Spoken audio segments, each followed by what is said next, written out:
السلام علیکم فرینڈس۔ اچھا، تو میں آج آپ کو اپنا نیوی کا پی این کیڈٹ کا انٹرویو کا ایکسپیرینس شیئر کرنے والا ہوں۔ تو اس میں مجھے 3-4 دن پہلے انہوں نے بتایا کہ 16 تاریخ کو مجھے کال آئی تھی کہ آپ کا 20 کو جو ہے نا انٹرویو بھی ہے، میڈیکل بھی ہے اور فزیکل بھی ہے۔ اس حساب سے پھر 3-4 دن ہی تھے، میں نے سر سے کنٹیکٹ کیا، سر سے جو ہے نا میں نے سر کی کلاسز جوائن کر لیں۔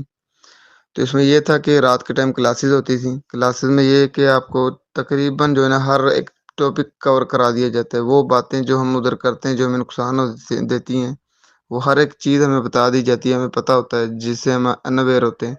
مسئلہ ہوتا ہے گائیڈنس۔ تو اس طرح 4 دن میں نے سر کی کلاسز لی ہیں۔ پھر ہمارا جو ہے نا انٹرویو تھا ادھر 7:30 بجے میں بلایا گیا تھا۔ 7:30 بجے جیسے ہم گئے ادھر، تو ادھر سب سے پہلے ہم ادھر ہال میں بٹھایا گیا ہے۔ ہال میں ادھر بٹھانے کے بعد پھر ہمیں کچھ جو ہے نا سب بچوں کو ایک مرتبہ باہر لے گئے۔ ادھر جو ہے نا چین اپس ہوئے، پش اپس وغیرہ ادھر ہوئے۔ اس کے بعد ہم جو ہے نا رننگ کے لیے ایک سائڈ پہ ہمیں کھڑا کر دیا گیا ہے۔ رننگ کے لیے ایسے ہوتا ہے کہ اس کا ایک گراؤنڈ ہے باہر، وہ سینٹر سے تھوڑا سا دور ہے۔ سینٹر سے باہر ہم سارے ایک لائن میں گئے، ادھر ہم گراؤنڈ میں جا کے کھڑے ہوئے ہیں۔ گراؤنڈ میں بچے تھوڑے زیادہ تھے تو انہوں نے 2 گروپس میں تقسیم کر دیا تھا۔ ہم پہلے گروپ میں تھے، تو پھر ہمارا سب سے پہلے ہوا۔ تو رننگ میں وہ ہمیں گائیڈ بھی کر رہے تھے کہ اس طرح ہوتا ہے کہ آپ نے جو ہے نا اپنے پنجوں پہ زور دے کے نا، اور اپنا جسم کا جھکاؤ آگے کی طرف رکھ کے نا، اس طرح آپ نے دوڑنا ہوتا ہے، اور آپ نے بالکل ایزی ہو کے دوڑنا ہوتا ہے۔ یہ نہیں کہ آپ جلدی پہلے شروع میں بھاگیں اور بعد میں سٹاپ کریں۔ چلنا فاول ہوتا ہے، آپ نے جو ہے نا چلنا نہیں ہوتا، آپ نے صرف رننگ کرتے رہنا ہوتا ہے۔ اگر آپ سکون سے بھی کرتے ہو نا، بالکل آرام سے، مطلب اپنی سپیڈ کے حساب سے، تو آپ ایزیلی کر جاتے ہو۔ لیکن اگر آپ ایسا کرتے ہو، شروع میں دوڑتے ہو، تو بعد میں آپ نے اتنا اسٹیمنا نہیں ہوگا کہ آپ جو ہے نا پھر بعد میں چل بھی سکیں، پھر آپ کو سٹاپ کر جائیں گے ادھر ہی۔ اور وہ بندے کھڑے کیے ہوتے ہیں انہوں نے پورے گراؤنڈ میں، کہ جہاں پر بھی کوئی سٹاپ کرے پھر اس کو وہ ادھر جو ہے نا، ادھر ہو سکتا ہے اس کو ادھر ہی جو ہے نا وہ کر دے۔ اور آرمی سے ان کا تھوڑا کرائٹیریا مجھے سخت لگا، میں نے پہلے آرمی کا بھی دیا تھا۔ اس طرح ہماری رننگ کمپلیٹ ہونے کے بعد پھر ہمیں دوبارہ سینٹر چلے گئے۔ سینٹر جانے کے بعد پہلے ہمیں اپنے ڈاکومنٹ تھوڑے ویریفائی کرانے تھے، ادھر دکھانے کے بعد پھر ہمیں جو ہے انٹرویو ہال میں بھیج دیا گیا ہے۔ اب 1 بائی 1 سب کا انٹرویو ہوا ہے۔ انٹرویو میں ایک ٹاپک ریپیٹ ہو رہا تھا بار بار، ٹیررزم پہ سب کو جو ہے نا 2 منٹ بولنے کے لیے کہا جا رہا تھا۔ اس میں پی این کیڈٹ میں جو ہے نا ایسے رائٹنگ نہیں ہوتی، جیسے پی ایم اے میں ایسے رائٹنگ ہوتی ہے، اس میں ایسے رائٹنگ نہیں ہوتی۔ اس میں بس انٹرویو ہوتا ہے آپ کا۔ تو جب میری باری آئی، پھر اس میں ایسا تھا کہ میں دروازے کے پاس پہلے جو 1-2 بچے کھڑے ہو جاتے ہیں، پھر میں نے جو نا دروازہ کھول کے میں کم ان سر پوچھا سر سے، سر نے کہا کم ان۔ پھر جا کے میں نے سلام کیا، اور سر جیسے بھی سر نے مجھے پروسیجر بتایا تھا نا کہ جیسے آپ نے کرنا ہے، میں نے بالکل ایسے کہ بالکل سر کے پروسیجر فالو کیا ہے۔ تو ادھر جا کے پھر مجھے بیٹھا ہوں، اس نے مجھ سے اتنے کوئی جنرل نالج کے سوال بھی نہیں کیے، اور نہ مجھے لیکچریٹ کا ٹاپک دیا، بالکل بیسک انفارمیشن مجھ سے پوچھی۔ فار ایگزامپل مجھ سے پہلے سوال کیا کہ انٹروڈیوس یور سیلف، میں نے اپنا انٹروڈکشن کروایا اسے۔ پھر مجھے کہا کہ اپنے جو نا اسکول کے بارے میں تھوڑا بتاؤ۔ میں نے حالانکہ اپنے انٹروڈکشن میں واضح طور پہ بتایا تھا اسکول کے بارے میں، لیکن اس نے پھر مجھ سے پوچھا کہ اپنے اسکول کے بارے میں بتاؤ۔ پھر میں نے اپنے اسکول کا نیم بتایا اسے۔ پھر اس نے کہا کہ تمہارے اسکول کو جو اسکول سسٹم کیوں کہتے ہیں، میں نے اس کا ریزن بتایا۔ پھر میرے فادر کے بارے میں پوچھا۔ پھر اگلا سوال تھا کہ آپ جو نا پاک نیوی کیوں جوائن کرنا چاہتے ہیں، تو میں نے ان کو ریزن بتایا کہ میں کیوں کرنا چاہتا ہوں۔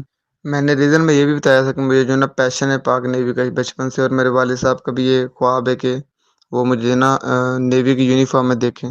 تو پھر پاک نیوی کے والے سے 1-2 سوال کیے اس نے مجھ سے۔ فار ایگزامپل اس نے کہا کہ نیوی کو 4 ڈائمینشنل فورس کیوں کہتے ہیں، تو اس کا میں نے اس کو جواب دے دیا۔ ویسے آپ جو لیکچریٹ کا ٹاپک ہوتا ہے نا، یہ اس طرح تیار کیا جاتا ہے کہ آپ نے جو ایسے ہوتا ہے نا، ایسے میں آپ کی لیکچریٹ کی تیاری ہوتی ہے۔ جب آپ نے ایسیز کی پریکٹس کی ہوتی ہے نا، آپ نے بار بار جو ہے نا ان کو ریپیٹ کیا ہوتا ہے، جو ہے نا آپ نے لکھے بھی ہوتے ہیں، آپ نے بولنے کی پریکٹس بھی کی ہوتی ہے، تو آپ کا لیکچریٹ کا ٹاپک ایسے میں کور ہو جاتا ہے۔ ایسے نہیں ہوتا کہ ہم جو ہے نا ہمیں خود ہی ذہن میں آئیڈیاز آ جائیں، سب سے پہلے ہمیں پڑھنا پڑتا ہے، ہمیں اس چیز کو دیکھنا پڑتا ہے۔ جب سر کی کلاس ہو رہی ہوتی ہے تب اس کو ہر ایک چیز کو جو ہے نا نوٹ کرنا ہوتا ہے۔ سر کی چھوٹی چھوٹی باتیں بھی ہمارے لیے امپورٹنٹ ہوتی ہیں، ان چیزوں کو نوٹ کر کے جب ہم لکھیں گے بعد میں ہمیں یاد آئیں گی، جب لکھی ہوں گی تو بعد میں یاد رہتی ہے۔ اس طرح ایسے کا ٹاپک لازمی یہ تو پریپیئر کر کے جائیں، ٹھیک ہے۔ اگر آپ ایسے کی پریکٹس کرتے ہیں، ریپیٹ کرتے ہیں بار بار، الگ سے آپ اپنے پاس لکھتے ہیں، تو اسی وقت آپ کو ادھر جا کے آئیڈیاز آئیں گے۔ اگر آپ پورا ایسے پریپیئر کرتے ہیں تو آپ جب ادھر اسپیکنگ کریں گے تبھی آپ کو کوئی نہ کوئی ادھر اس کے حوالے سے الفاظ آئیں گے آپ کے ذہن میں۔ تو اس طرح میرے انٹرویو میں کوئی مجھ سے اتنا زیادہ نہیں پوچھا اس نے، سر نے۔ پھر جو ہے نا میں ادھر سے انٹرویو ہال سے باہر نکلا ہوں، تو پھر جو ہے نا ہمیں میڈیکل کے لیے بلایا گیا۔ میڈیکل میں یہ تھا کہ بس میڈیکل میں اتنا، میڈیکل بہت اسٹرکٹ لے رہے تھے، آرمی والے اتنا اسٹرکٹ نہیں لیتے انیشیل میڈیکل، یہ بہت زیادہ سختی کر رہے تھے اور ہر ایک چیز مطلب بہت ڈیپلی کر رہے تھے۔ میڈیکل کے بعد جن بچوں کو کوئی ریفر فارم دینا تھا، مطلب آئی سیٹ وغیرہ کے لیے، ان کو ریفر کیا۔ باقی جن کو ریفر بھی کیا تھا نا، سب کو آئی ایس ایس بی کا فارم انہوں نے دے دیا تھا۔ پھر آئی ایس ایس بی کا فارم لینے کے بعد بس یہی پروسیس تھا اس کا۔ بس میں یہی کہوں گا کہ یار ویسے میں اگر خود پریپریشن کرتا نا، تو کبھی بھی میں 2-3 دن میں اپنے آپ کو اس طرح تیار نہیں کر سکتا تھا۔